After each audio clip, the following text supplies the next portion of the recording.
Tres. Yo, what's up, people? You're watching New Project. I'm Alejandro Lloveras, and today we have a very special interview because we have a very special guest. Also, it's a very special person in Pedro's lives. So, hope you enjoy it and also learn a lot.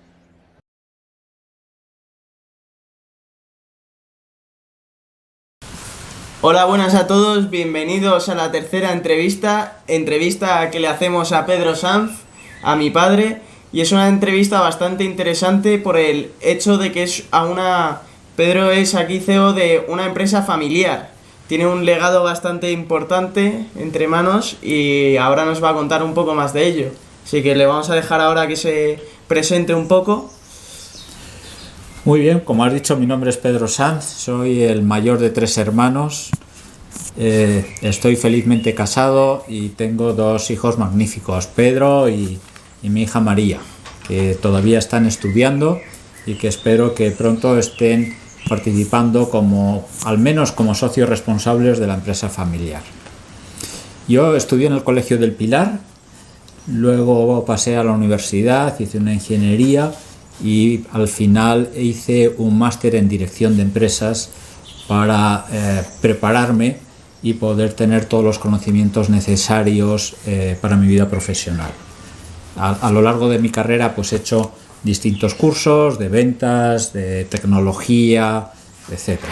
En fin, ha sido muy importante para mí siempre el estar al tanto, el estar actualizado para desarrollar bien mi trabajo y por tanto me he preparado en ese aspecto todo lo que he podido y he considerado necesario. Llevas ya 40 años trabajando y la empresa familiar ha sido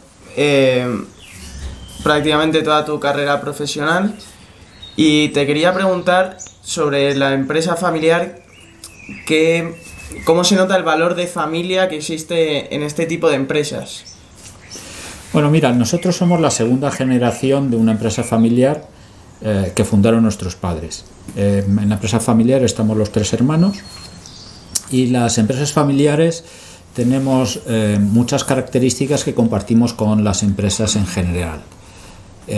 Tenemos empleados, clientes, proveedores, ofrecemos productos y servicios. Tenemos la necesidad, la obligación de generar beneficios para repartir dividendos a los socios, que en este caso es la familia, y para poder reinvertir en nuevos proyectos. Y todo esto lo compartimos con todas las empresas, no somos distintas a las empresas familiares.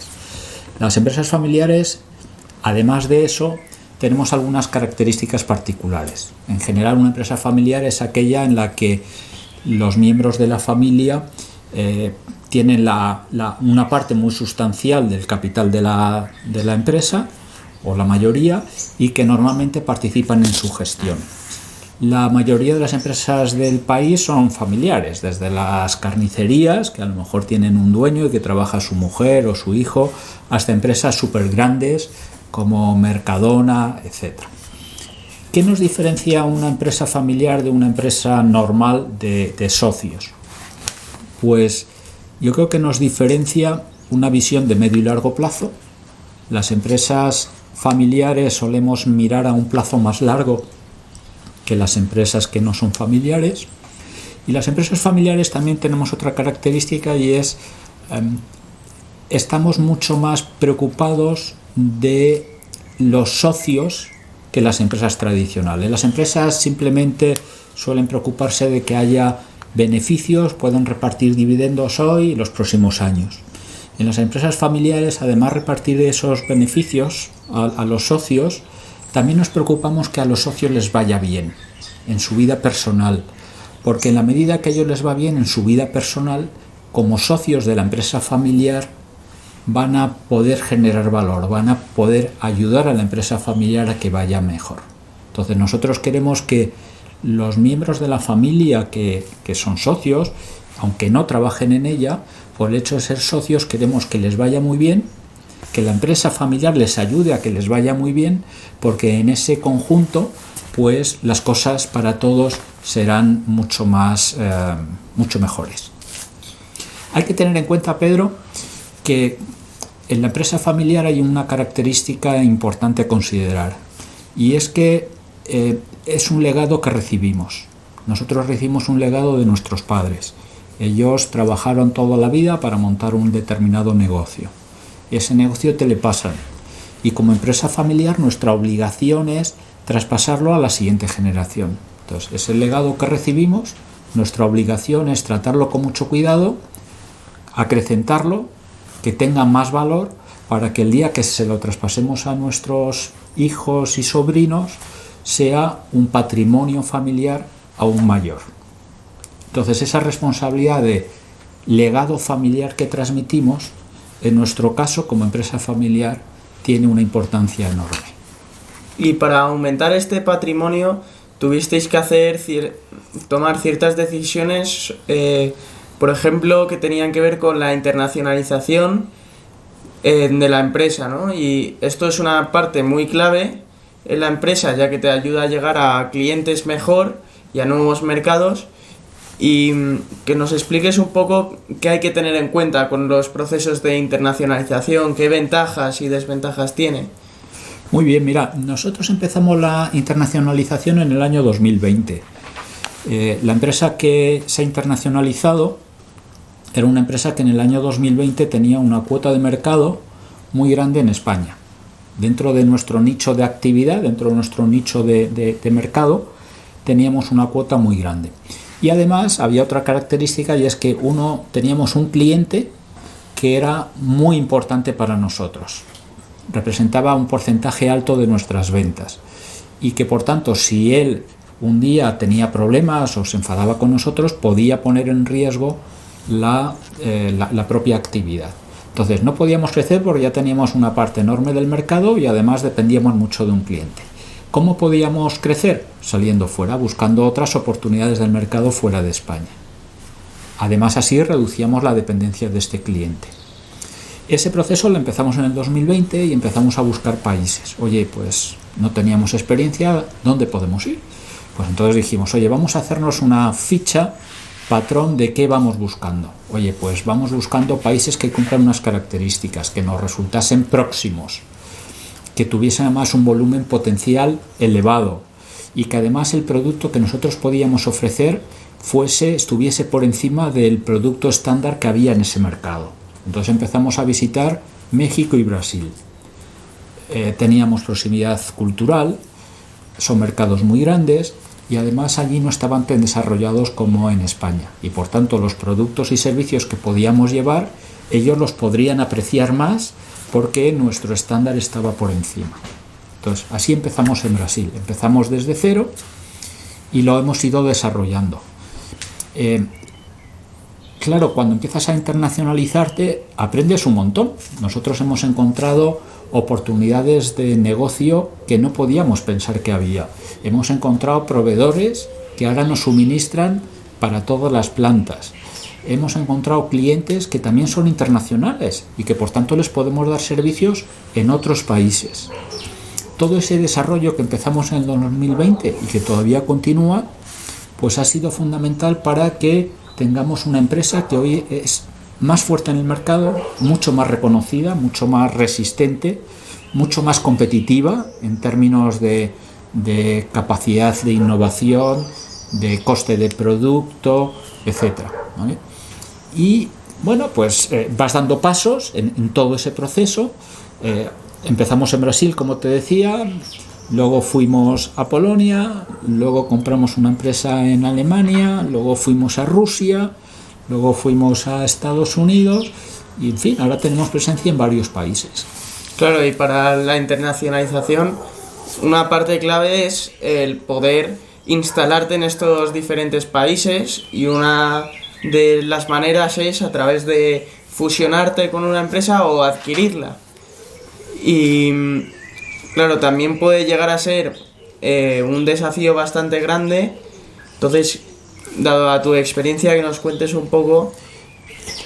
Mira, yo creo que, fíjate, quizás antes en este proceso de internacionalización se me olvidó decirte que nosotros también hemos cometido muchos errores. Es decir, que no es una historia solo de éxitos, de que empiezas, vas a un país, tienes éxito, triunfas, etcétera, y vas al siguiente. Hemos cometido errores. Por ejemplo, nosotros Visto con los ojos de hoy, pues cometimos un error yendo a Rusia. Resulta que Rusia es un mercado enorme, que también era un mercado menos desarrollado y que podíamos desarrollar buenas oportunidades, pero luego nos equivocamos. Resulta que la política del país hace que el valor de la moneda pueda oscilar muchísimo y de repente pues un día te quedas sin ser competitivo, ¿no? Y entonces dices, oye, ¿qué hemos hecho mal? Pues hemos cometido muchos errores, como por ejemplo ir a algunos países donde el riesgo económico por cuestiones externas es muy alto. Entonces hemos tenido que desinvertir. En este proceso de desarrollo, igual que hemos cometido errores, hemos cometido aciertos. Por ejemplo, hemos comprado compañías en Alemania o en Estados Unidos, que es lo que tú dices, oye, es una manera mucho más rápida de crecer. En vez de crecer orgánicamente con tus propios recursos, compras una compañía que ya tiene una parte del mercado.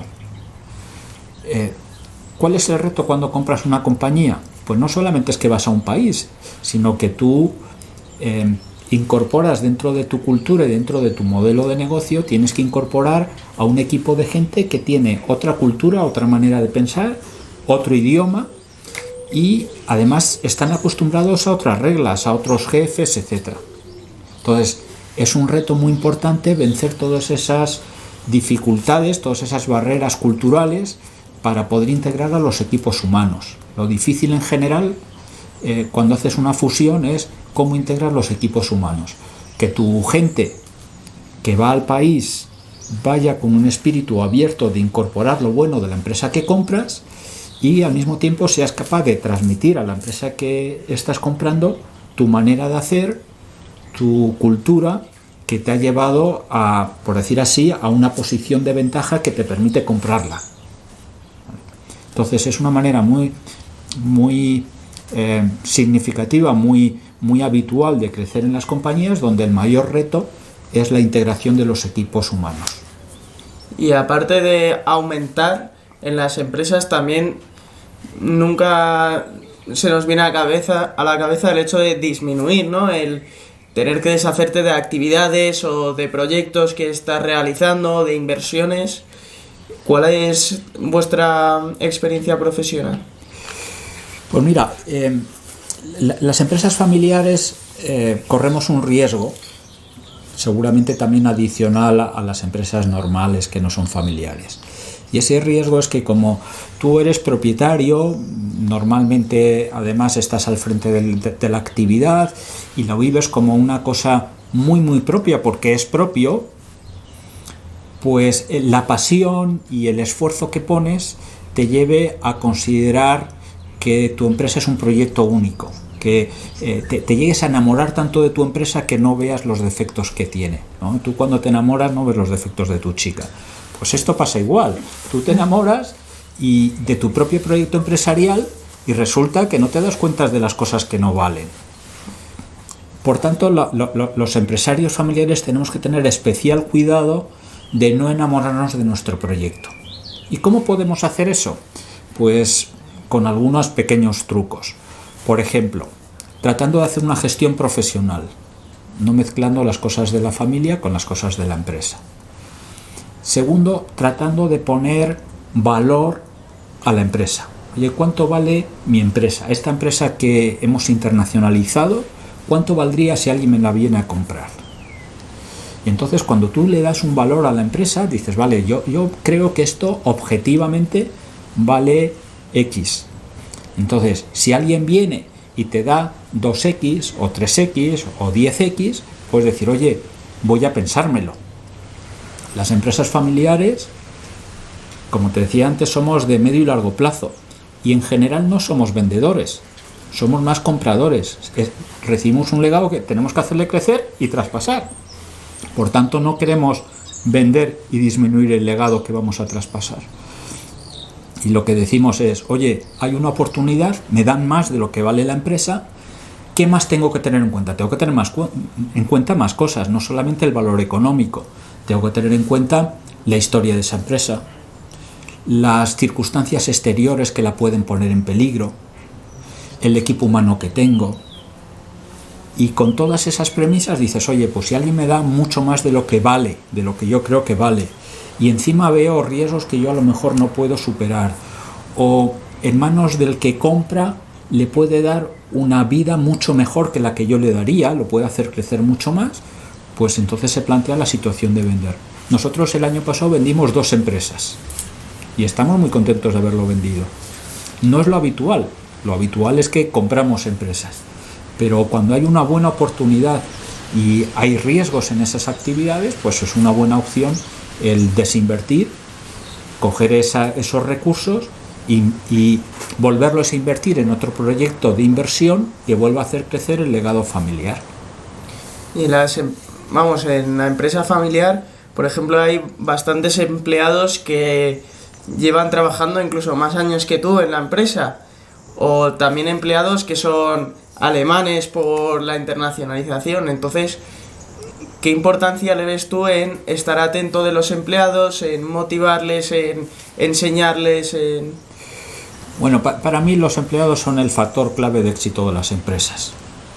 Es decir, las empresas hoy tenemos todos a nuestra disposición las mismas máquinas para trabajar, los mismos ordenadores, las oficinas, todo esto lo podemos tener. No nos diferenciamos las empresas por eso. Es decir, hoy en día todos podemos tener lo mismo.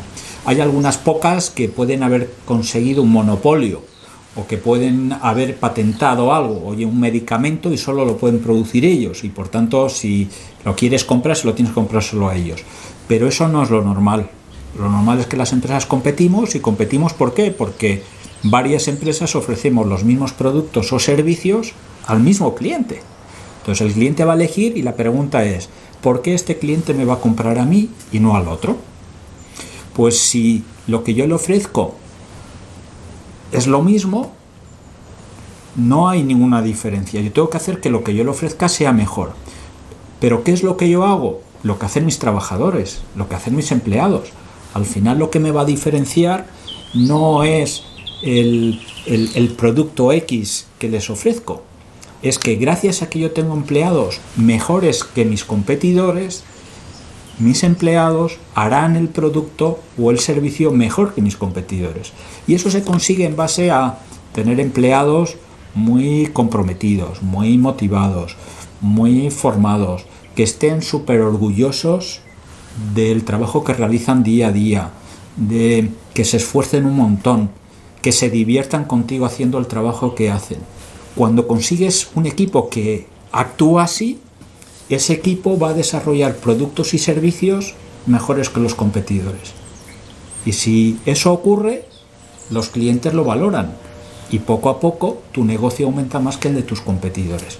Por tanto, nosotros, de hecho, el departamento que tenemos en la empresa de lo que tradicionalmente se llama recursos humanos, nosotros lo llamamos People Success Factor, como diciendo, el factor clave del éxito son las personas. Pues una forma muy bonita de llamar a ese departamento. Y por último, una pregunta que le hacemos a todos los entrevistados, que supongo que habrás visto de las anteriores entrevistas, si las has visto, esta pregunta es, ¿qué consejo le darías a las futuras generaciones? Bueno, es verdad que ya tengo una carrera profesional larga y que tengo, en fin, muchas circunstancias, muchas cosas que han pasado a lo largo de ella. Yo no me atrevo a dar consejos. Yo lo que puedo compartir es mi experiencia. Qué cosas a mí me han funcionado y qué cosas no. Y yo quizás destacaría algunas pocas, porque al final todo se reduce en cosas muy simples. A mí me ha funcionado muy bien. En mi experiencia ha sido casi lo mejor, es que me ha gustado mucho hacer lo que hacía. Y cuando te gusta lo que haces, lo haces con muchas ganas, con mucha pasión, etc. Te puedes sacrificar mucho más. Entonces, en mi experiencia, el hacer algo que te gusta es clave para el éxito y clave para ser feliz. Eso ha permitido, decir, eso no es fácil, en el sentido en que yo he podido trabajar muchos días, muchísimas horas, no ha habido muchos días de fiesta que no he dejado de trabajar, etc. Pero como hacía lo que me gustaba, no me importaba, estaba bien recompensado. Y por tanto yo creo que esa es una experiencia básica que yo he tenido. Hacer lo que te gusta, lo cual te permite esforzarte y obtener resultados claramente magníficos. Yo tengo un amigo que tú conoces que un día me dijo, oye, tú tienes mucho grit. Y yo dije, bueno, pero esto del grit, ¿qué es? Y dice, pues mira, el grit es las siglas en inglés de lo equivalente a decir, oye, tú tienes mucha perseverancia, mucha constancia y mucha capacidad de esfuerzo y sacrificio. Entonces ahí hay una técnica que se puede utilizar para medir el nivel de grit que tienes, ¿no? Y comparan el grit casi con la inteligencia, ¿no? Y dices, bueno, pues si tienes mucho grit es lo más importante para tener éxito en tu carrera profesional. Es decir, si eres perseverante, constante, te esfuerzas, etcétera, tienes muchas posibilidades de tener una vida profesional de la cual te sientas orgulloso. Y eso es mi experiencia y eso es lo que puedo compartir con las generaciones jóvenes. Que hagáis cosas que os gusten y que os esforcéis, seáis constantes y pongáis esfuerzo en ellas. Pues muchas gracias por todo, Pedro, por esta magnífica entrevista y no los consejos, pero las experiencias que nos has dado. Y ha sido todo un placer poder entrevistarte. Muchas gracias, Alex. Muchas gracias, Pedro. Hasta luego.